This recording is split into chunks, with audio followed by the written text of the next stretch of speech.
Light channels allow you to include and exclude certain meshes from your light. So if you have a light over here, I'm going to make it a bit larger, it covers the scene. Then in the properties you have a section called lighting channels. So you have a number of different boxes here, different options you can enable. An object has to have the same channel as the light for the light to affect that object. So you can see the light here has channel static, and if I click the pillar here in the section static mesh, actor static mesh component lighting channels, you can see the same channels over here, and this also has static. So if the light and the object both share the same channel, then the light will affect that object. So if I now set that pillar, for example, to unnamed 1, and I take away static, you can see the pillar becomes black. If I then take the light and I enable unnamed 1 on the light, the pillar lights up again. If I take everything else away,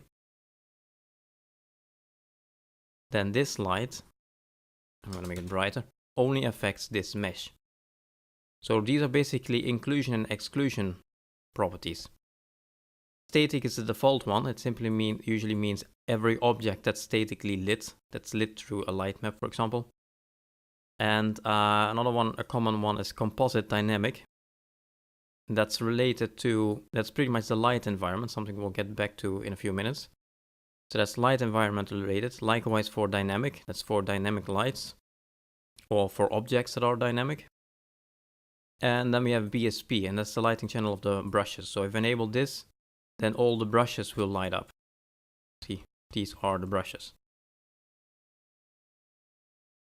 And then we also have crowd here, that's used for the crowd system in Unreal. And actually that's pretty much it. All the other ones, cinematic, gameplay, skybox, and unnamed, they're not actually used by the game.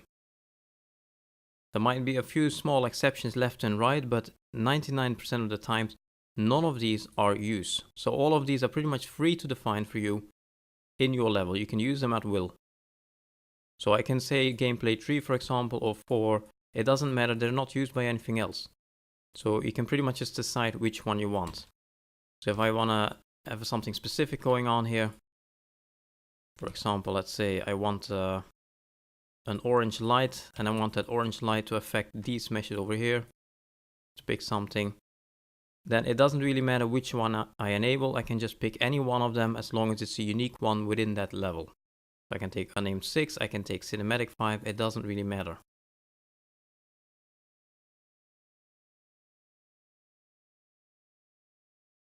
Like that.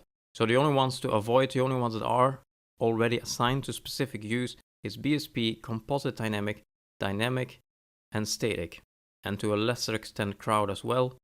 But since you probably don't have a crowd system in your level, you're probably not really using it either. There are times that I just manually use this as well. The whole channel thing is useful for several purposes. For one, it's really useful to optimize dynamic lighting. That's something we will do after we've gone through some basic dynamic lighting. But basically, dynamic lighting is very taxing on the hardware. It's very heavy.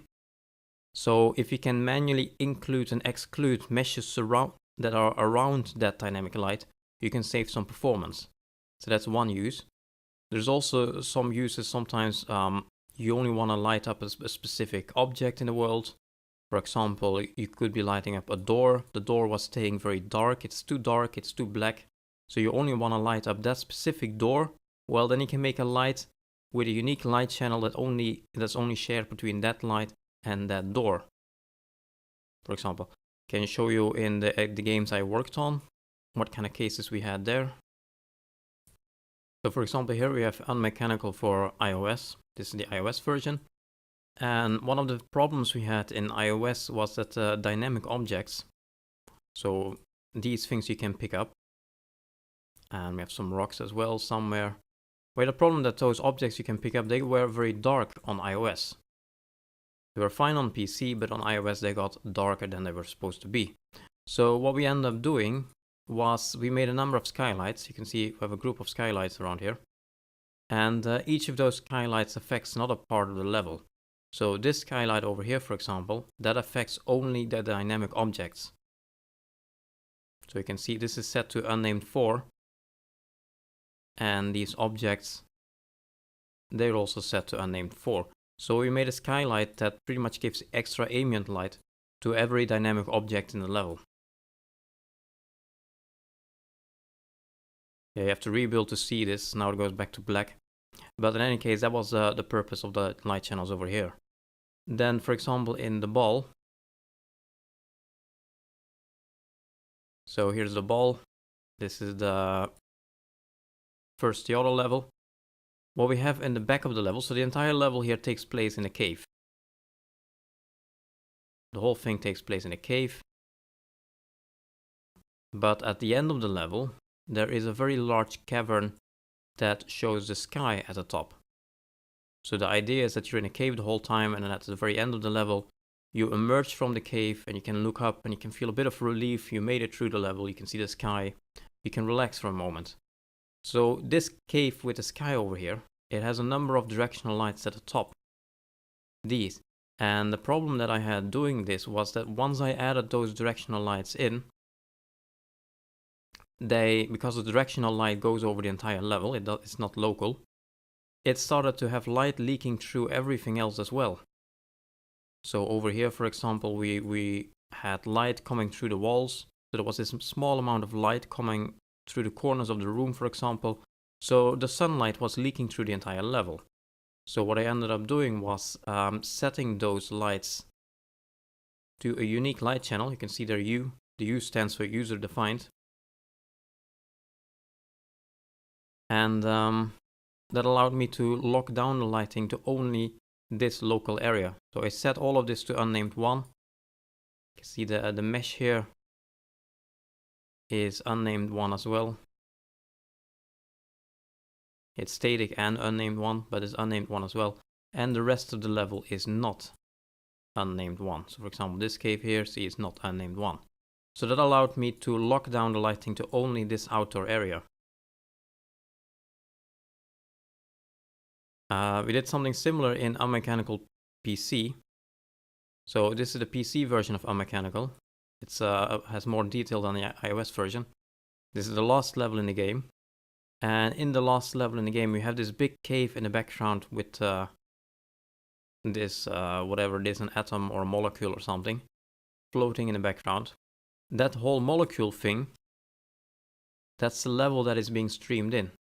So it's a separate level that's being streamed in through the level tab. You can see this is here's a normal level, and this is streamed in behind it. We did the streaming because first of all, the level is really large. This is a really large background thing. And when an object is really large, it tends to never occlude. Because what Unreal normally does is, when it doesn't see something anymore, it will hide the object. So when you're standing here, it hides whatever may be behind the wall. It automatically occludes it. But if what's behind that wall is very large, like say a cavern this size, then it will not actually occlude that. So it's pretty much going to render this thing the entire time, all the time. And in order to combat that, what we did was we turned it into a separate level, which is pretty much hidden all the time until you arrive over here. Here it begins to load it. During this time you can see it. And then when you go here, it hides it again because you're now out of range. And what we did was all the lights in that sub-level, you can see all of these lights, they have their own light channel.